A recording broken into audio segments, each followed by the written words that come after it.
The big transformation that is really happening when we're working on this is you becoming your true self, your divine essence, who you were called to be. That is what really happens. I'll have what she's having. Welcome to another edition of She Talks Confidence Podcast. Welcome back to the show. It's Tony, your host. This is the She Talks Confidence podcast. Real women, real stories about confidence. And we have an amazing guest. Again, another fantastic coach. And I love bringing coaches on because we all are in the same space. We all deal with the same client issues. Surprisingly, yes, there are some common issues that come around with us. And that's the main things that we need to approach on this show because those are the big questions. So, Selina Kelley, how are you? I am well. Thank you so much, Tony, for having me. And hi to your audience. Thanks for coming on. I really appreciate it. And number one, I appreciate your tech savvy very much because we had the setup before this. And number two, I can't wait to get into it because we're going to talk about narcissism. And we're going to talk about how you got to where you're at in terms of you being a coach and also the issues that you see with your clients currently. And we'll maybe throw out some tips and tricks and fun stuff along the way. So I want to read this first because this is the headline on your website. And I think it's perfect because I would use the same exact one if now it wouldn't be stealing from you because it's perfect. I just love it. So, I don't even know what it is, so see, I you don't know even. No, I couldn't tell you anything. It's on my website. Right. But that's how it works, right? So you say, "Welcome to your coaching," right? And then you say, "Where you empower women to reclaim their voice, truth, and identity. If you're ready to break through societal expectations, rediscover your true essence, and take control of your personal, financial, and time freedom, you are in the right place."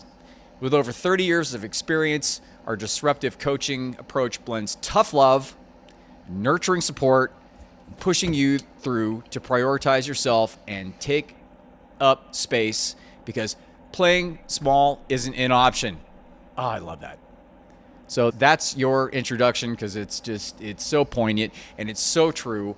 And so can you start off by giving us your background, your origin story in terms of the issues that you had to deal with from a confidence perspective and how that got you or how that led to you actually being a coach now? My story really starts at around about 13, 14 when I went to live with my grandparents. And I moved from the suburbs into the inner city with them and started school there. And it was just a big change. And what really probably happened in me is the leadership in me, the warrior in me, all of those things just showed up because I felt like I needed to do that in that way. And the other thing was just really taking the lead and just helping others. So my grandma was extremely religious. I had to go to church every Sunday. I went from being in a relaxed environment to that. And so that for me felt like putting me in a cage. 16. I got married at 16. My mother gave me permission. She had also married young as well. And I had two conditions. I couldn't get pregnant and I had to finish school. Mm-hmm. And in doing that, that gave me the freedom to be on my own. We stayed married for 4 years. After that, I met another guy.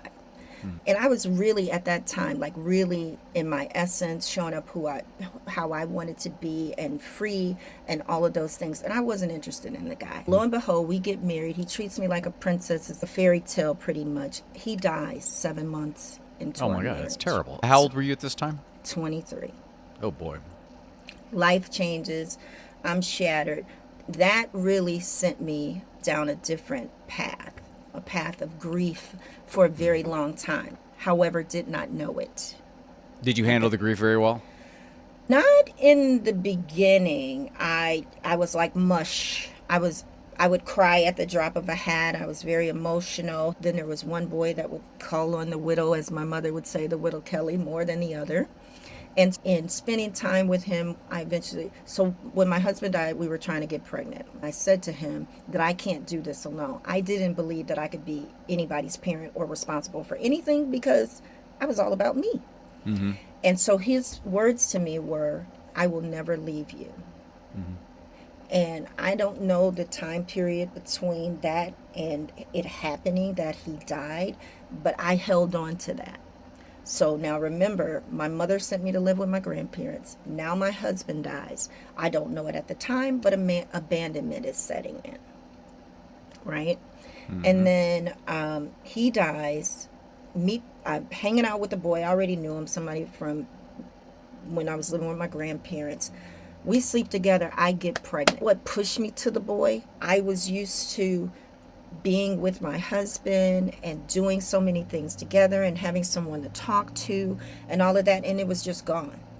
Did you ever have any sense of yourself through all that before your husband or after, or were you grabbing at branches as you free fell through that process, or did you have any grounding sense of who you were? I felt like I might have been going in and out of that, right? Because I knew who I was as Selina, the woman.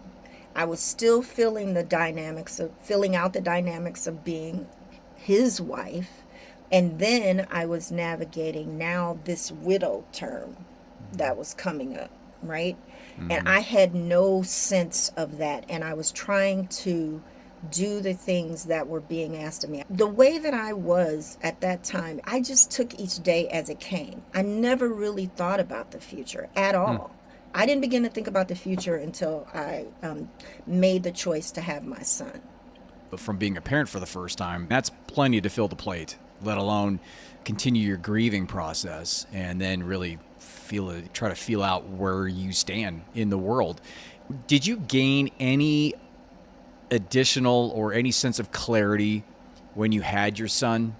And did you get any help from anybody in the process of raising him? That's a beautiful question. I don't know that I gained any sense of clarity. I'll share a conversation that I had with my mother that kind of where I felt like I started wearing motherhood like a badge of honor. She says, it's mama's baby, daddy's maybe. People are going to tell you they're going to help you and all of these things. It's just you and that baby. She said, don't even believe that I'm going to help or I'm going to do things and all of that. It is always going to be you and that baby.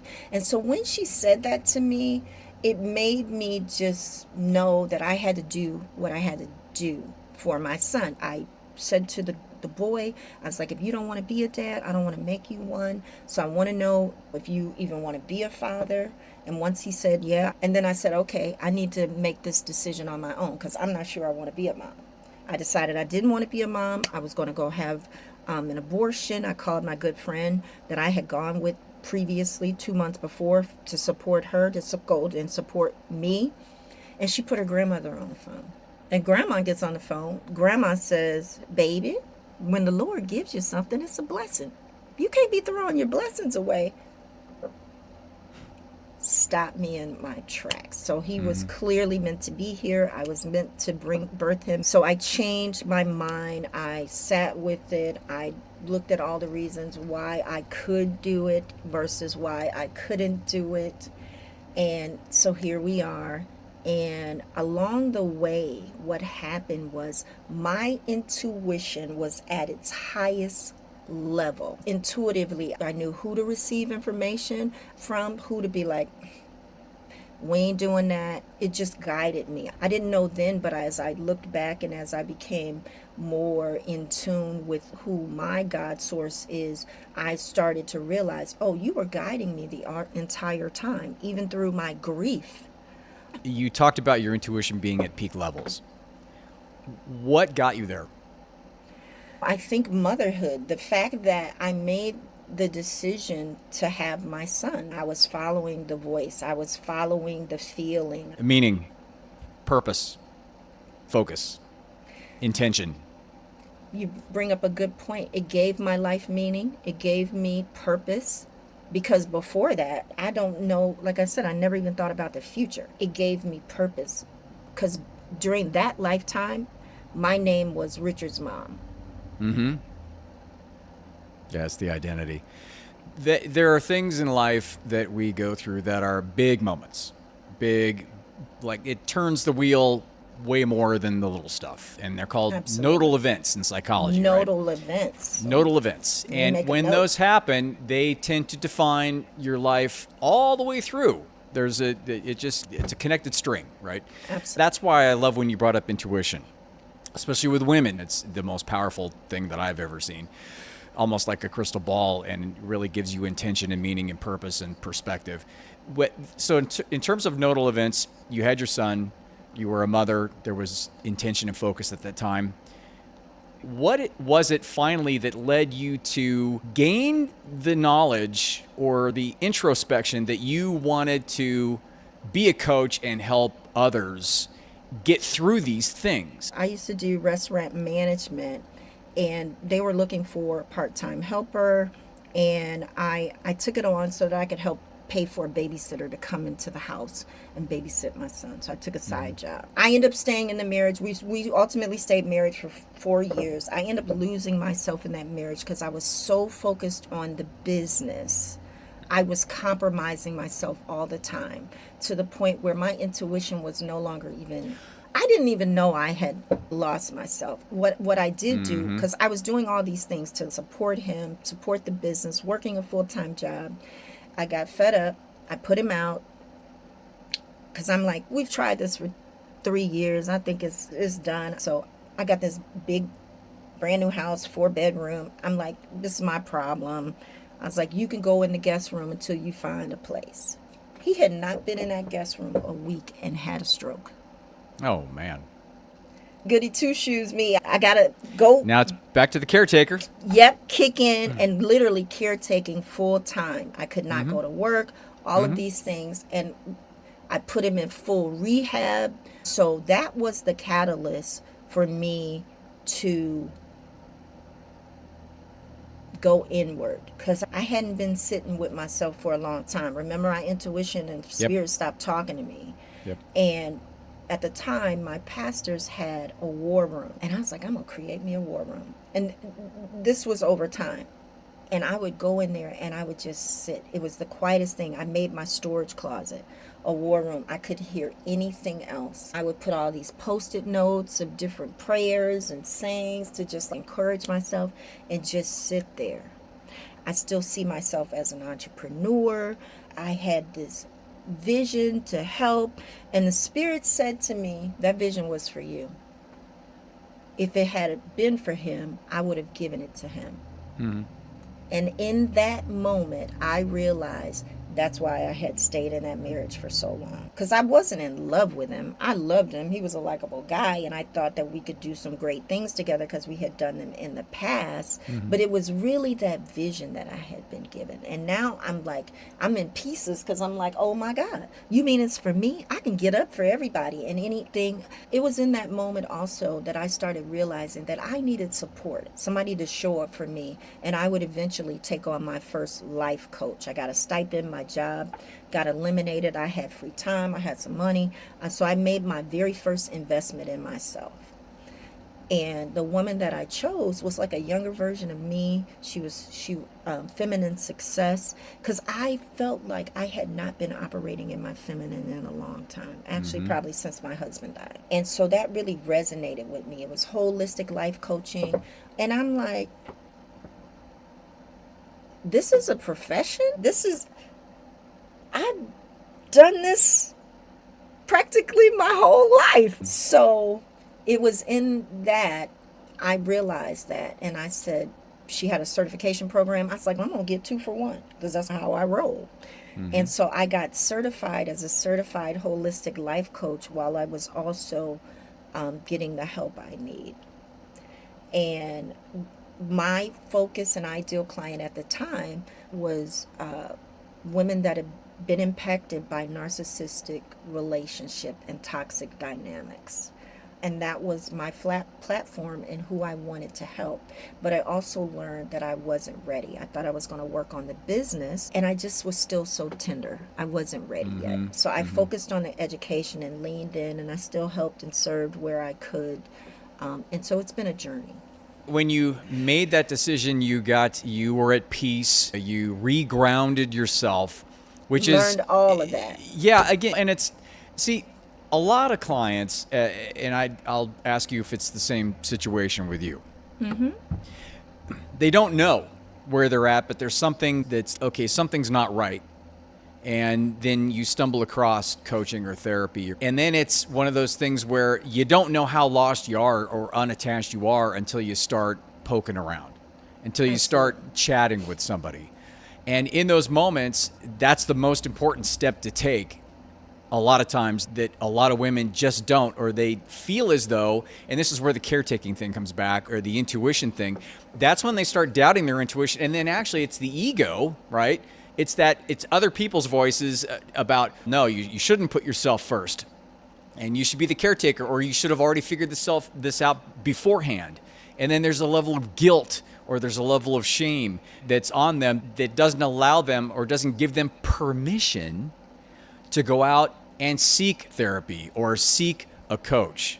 And that which is right, and that which is the most heart crushing thing to see. And that's why I'm so excited when somebody steps in the door and they do make that first discovery step into that. When you finally did that and you finally got into your life coaching and you're like, it's like an epiphany, right? It's like the world opens up to you and you started to getting into certification and working with clients that have dealt with narcissism in their relationships. Was there one point in that time when you thought to yourself, I'm going to make this happen and I'm going to move forward with this and this is really my calling? Or was it a gradual incline up to where you're at right now in developing your own system that you work with? And we'll talk about that in a second. What I heard and what you're saying about these women, right? We were suffering in silence, right? That is ultimately what was happening. That's what I was feeling when I went to the pastor and I said, I don't know who I am. And then I'm dealing with the dude having a stroke and I wasn't telling anybody, protecting my abuser, all of those things. And I probably skipped a part. I did go to therapy. When I knew that I was done, I said, I need to come out of this hole. I did go to therapy. What it did help me with, though, was my past. It was not helping me with my present because that's what had come up in the therapy sessions. Coaching was helping me with moving forward in my present. Yeah. That's when I started uncovering what was really going on. I started recognizing part of it was because I wasn't present in my own life. I was living both in the past and I was living in the future. Not fully being present. So the focus was in the coaching to get grounded, get present, start focusing on my health. And that in turn led me to, yes, I believe I can help this woman because I've been through it. But I also didn't want to bleed all over folks, and I was still doing that. So it took a while. So while that was happening, I was just following the path. I went from the coaching of the life coaching. I did that for 2 years with her. And then after I was done, I had this sense about, I need something that's going to help me know who I am and never, ever forget that again. So I took another path and joined a community that was around the rites of passage, Queen Afua's Sacred Woman. So it was more women like where I was then because I needed that. And that was like a 12-week program, and I gained more understanding about me and being in community and what I wanted. And while I was on that path, business coaching came into the frame. So I got certified as a business mindset and money coach as well, because the other piece of that was now I had this vision that I wanted to bring to life for the business, because that wasn't leaving either. And so I knew other women were going to have that too. They had pushed down their dreams and hopes and were living their lives for other people and society's demands. So I wanted to have a holistic practice that I could help you get your life together and go on to serve you in your business as well, and what that looks like. And that brings us to your Get Your Shit Together program, which I love. Of course, shit being an acronym, as well as just it's the double meaning, right? Yeah. Can you talk about that, your program, and really what it narrows down or what it really hits and how a woman can benefit from that? The Get Your Shit Together circle is what I call it. It's a community that I'm creating, and it's taken a number of shapes. So even the woman that's been impacted by narcissism, but it's the woman that's just been that overgiver and giving too much, doesn't know who she is because she hasn't allowed herself to. So it's a combination of both life and business coaching. It's a year-long program that I'm asking them to commit to. The heavy lifting is done more than likely in the first 3 to 4 months. And we just tackle everything. We tackle the imposter syndrome. We tackle the boundaries so that you know how to say no unapologetically. We break those societal, cultural, biblical things down and really get into the mindset work. And we do it in community. I created a safe space for us to be able to do that. There's just so much, so rich. I probably should look at my notes. Because I can go off on a tangent. Right. I really do the fact that when anybody asks me about what I do, it tends to be whatever I'm supposed to say in the moment to that person contextually. That's what they need to hear. Absolutely. That's about trusting your intuition, right? Absolutely. About all that stuff. That I love is what you just said. the biggest thing we work on. Yeah. The biggest thing we work on is strengthening your intuition. Mm-hmm. So there's 3 pillars in my framework. That's presence, strength, and action. Mm-hmm. So in the presence sector, we work on you getting to know yourself, becoming yourself, and being yourself. And in that, we're also strengthening your intuition so that you know who you truly are. The big transformation that is really happening when we're working on this is you becoming your true self, your divine essence, who you were called to be. That is what really happens in the program. You get to show up as your true self unapologetically. And then action being that third and most important when it comes right down to it, walk the walk, basically. Absolutely. I call it true confidence. True confidence is capital C confidence, not the little confidence, but it's capital C, and the capital C confidence is intrinsically knowing who you are and being okay with it, imperfect, warts and all, and just owning it. Absolutely. Every second of every day. And we break that down, right? You do it in a safe space. We break that down because sometimes you just don't even know what that looks like. And the community helps because now you get to see that, oh, it's not just you. Oh, God, yeah. No. There are others. You don't have to suffer in silence. You don't have to be small. Show up, sis, and take up space. That's what we do. Now you can get to the mission and vision. I show you how to make time and create the space that you need. And they say, I want to be enlightened, or I want to operate from my true confidence, and then with the expectation that it's like all of a sudden it's like this gift, and then you have this gift, and then you're like the guru, right? Right. And then you have no problems and no issues, and you're always grounded, and that's not how it works. That's not how it works. Not at all. It's going to look just like this. Life's a dumpster fire, right? And we can be, and in context, in any particular moment of any particular day, depending upon your mood or physicality or energy, hormones or whatever. Strength, capacity. Exactly. That you can be whatever. But the point of all of that is to just show up and own it. Absolutely. Regardless of where you're at. That is the true confidence, and that is operating within your true self. Because once you do that, and once you own it, then that's the foundation you can work off of to create your program interrupts, right? So you program interrupt and get your mindset, that's where the mindset comes in, to start grounding yourself back down into a direction or a focus in terms of where you want to go. Absolutely. In talking about that, I just threw out one of the main things that my clients bring in is the expectation that they are going to be cured of something. What are a couple, 3 things that you see prevalent or predominantly in most of the clients that come into you? Either the questions that they have, or the expectations, or the wants that they have in working with you. So I would say the big one is that they really want to be in relationship. They don't want to be alone, which is probably driven most of the things that have happened in their life and why they end up in the situations that they end up in. And ultimately they realize they start to, and I would say that happens because that's been put upon them, right? They don't have a full relationship with self. Exactly. Right? So the first thing we work on, which is in the shit, is self-love. That is the very first relationship. If you start giving yourself the things that you desire in other people, you won't be looking for it externally. Because you are who you're waiting for. That in itself, so we work on what is it that you really enjoy? What do you really want? Because they started to realize they were doing things because of someone else, their mother or the grandmother or whatever belief was there that was prevalent. It really isn't their own thing, right?